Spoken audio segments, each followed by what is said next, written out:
Those who went out with tears will return with joy. Amen.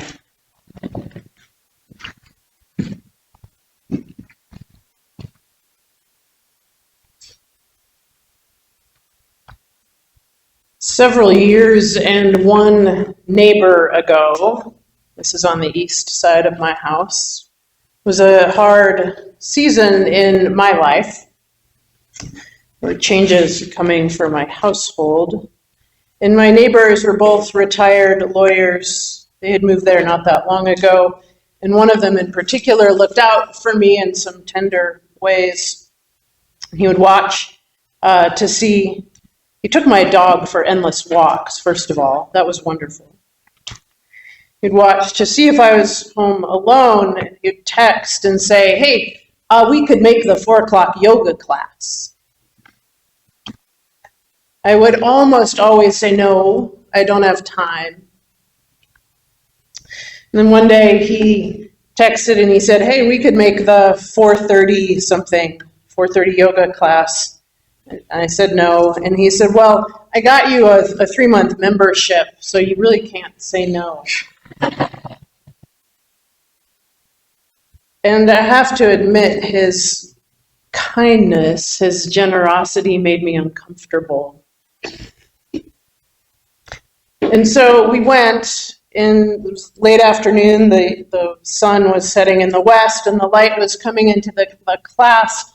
And in a way that perhaps is peculiar to local clergy, I walked into the class and recognized a number of folks. One was a mother whose infant daughter had died of SIDS and had buried only recently. We caught each other's eye. Another was a parishioner whose aging mother had just entered hospice after a really hard decision-making journey. There was my own consuming broken heart and broken things and worry and anxiety. My neighbor himself, one of the reasons they moved is that they had lost one of their sons to addiction years before. And I saw someone I had never actually met in person, the husband of a dear friend from high school, whose wife has been going blind since we were in high school. And I thought, my gosh, there is so much pain in this very room. Can we stand it? And that was just the pain that I knew about, right? The grief that I was aware of in the way that you can be. So this moment in John's gospel is right before the longest trajectory, the longest story of the passion, of the death and resurrection of Jesus. This is John 12, and it is a room not unlike that one. Mary and Martha and Lazarus are there. Lazarus has been raised from the dead, though I think we can acknowledge that joy probably came with a certain amount of tenderness, right? I think we find in our own lives that when we get relief from something that we have anticipated so terribly, it hurts almost as badly as the bad thing we were worried about, doesn't it? It is discombobulating. Lazarus was dead, now he's not. And so there is that relief and that grief. But Mary and the disciples and Jesus has been talking about his demise, his end. There will be suffering. I will be handed over to the chief priests and the scribes. Mary is worried in her own way. Martha also. The disciples have been following him. They have anxiety about a future, about what will happen. Even Judas, I'd acknowledge his grief. He is the one who's supposed to be responsible for the details, right? Managing the assets, looking after the long-term plan, also looking out for himself. It says he's a thief. I always wonder, in that way, how much of thievery is about just utter desperation. There is so much pain in that room. And in that moment, Mary takes an expensive, wasteful, step. She has bought some nard. It comes from the Himalayas. Candace told me that this week. I suppose, like yoga, far-flung parts of the world. And she brings into that moment some rest, fragrance. The room is filled with fragrance, right? It is a sign of abundant love and tenderness and unexpected kindness just for the moment. Abundance is hard for us to manage, don't you think? Abundance is a Christian virtue, I think, in a scarcity world. We want, I guess I should say it this way, I'd gladly have abundance for myself. Are there enough resources for everybody? Well, that's where I start to get worried. God indeed would have us flip this around every single moment. In the lesson from Isaiah, he says there are deserts, there's going to be waters, there's fear, there's going to be joy. We're going to forget the former things, the hurtful things of the past, and just be in this abundant moment. We envy others with more than ourselves. We fear abundance. That is the very source of my discomfort at the gentle kindness of a good neighbor, his insistent invitations. Come, just for a moment, and rest here. We are always counting the cost. I could spend this time doing something else. We could spend this money doing something else.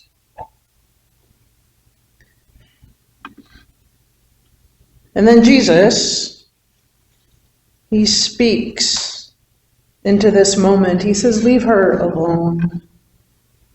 There will always be the poor or scarcity or a poverty of loss in the world. There will always be pain. You and I, we are human. We know that our human life and hearts can hold so much grief and worry and anxiety,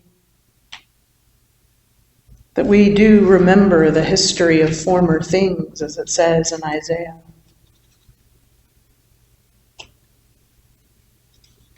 I imagine that some of us here might think that the whole world right now is like that room.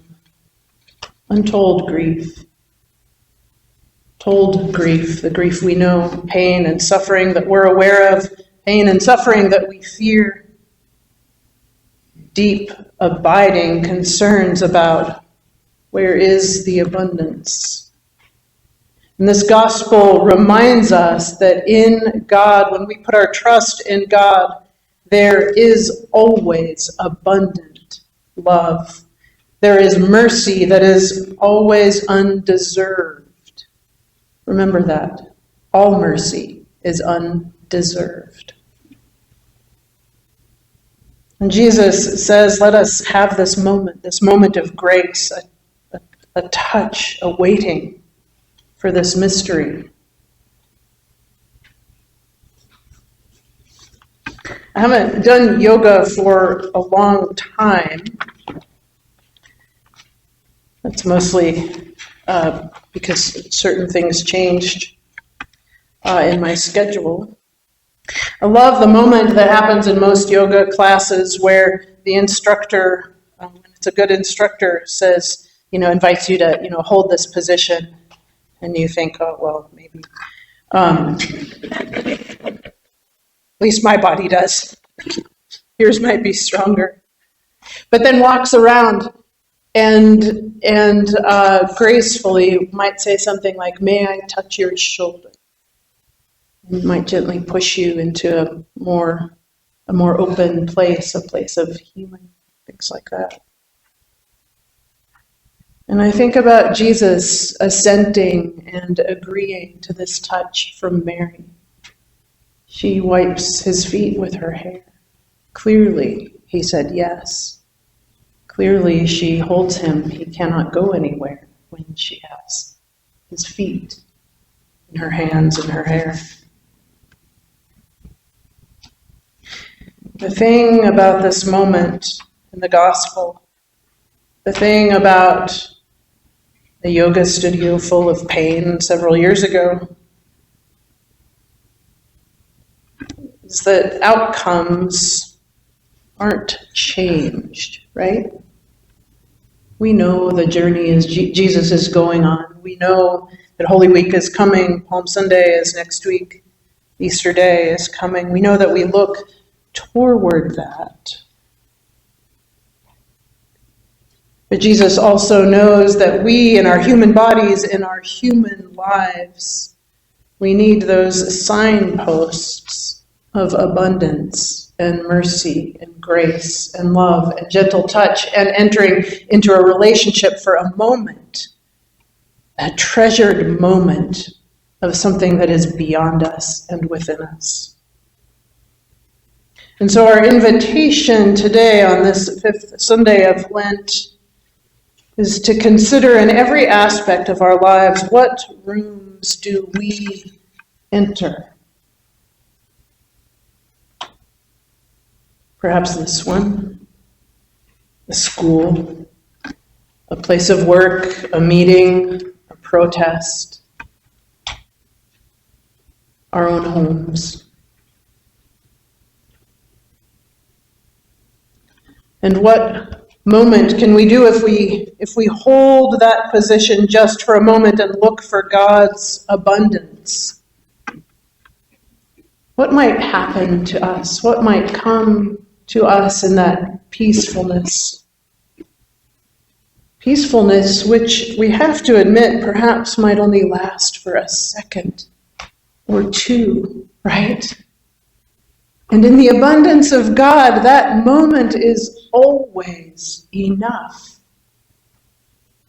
That is the true abundance of God. That flash, that second, a polite or kind word.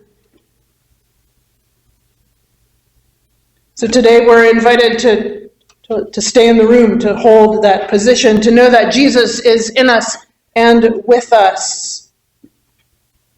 To let a kind of exotic love fill your nostrils, your heart, your hopes, your dreams. That we might be changed. Paul writes about the church this way in his later letters. In Corinthians and Ephesians, he says, "You are the fragrance of Christ. You are the fragrance for the world. You are that moment." And what a beautiful commission and work that is for us. Hold this moment. Wherever we are, we can grasp that moment of God's abundance and be the fragrance for the world. Amen.